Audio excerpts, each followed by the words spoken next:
out to South Florida federal workers struggling to make ends meet as the shutdown stretches into day 26. Local 10's Todd Tongan is live to show us. Todd.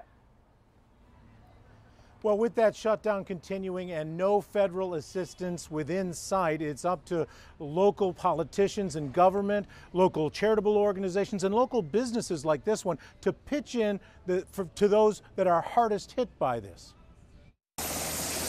Day 26 of the government shutdown, and especially hard hit is the U.S. Coast Guard, who continue to work and were supposed to get a paycheck yesterday.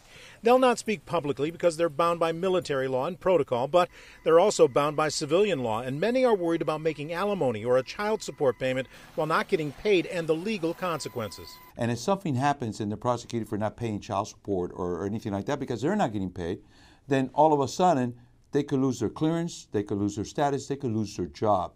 Spaghetti, juices.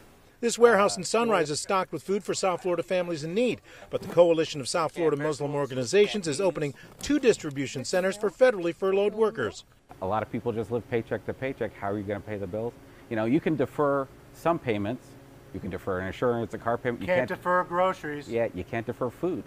They have 2 different locations, one in Sunrise just off the Sawgrass, another down in Miami off Southwest 147th Avenue. Go to local10.com for more information. Yeah, this is Operation Iraqi Freedom.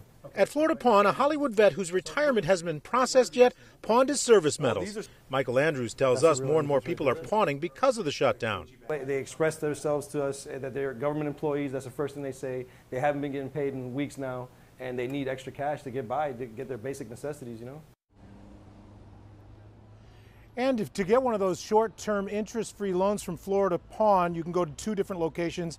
This one here in Hollywood Boulevard, in downtown Hollywood. There's another one on State Road 7 in Margate. Those loans, by the way, they will give you a 30-day interest-free loan. You pay the principal back. There's no interest. If it goes over 30 days, they are going to charge you the Military Lending Act rate, which is around 3%. If you do have to pawn something, as long as you're paying any interest and communicating with them, they will hold on to that valuable for as long as necessary until the government reopens. In Hollywood, Todd Tongan, Local 10 News. For more information on all of it, go to local10.com.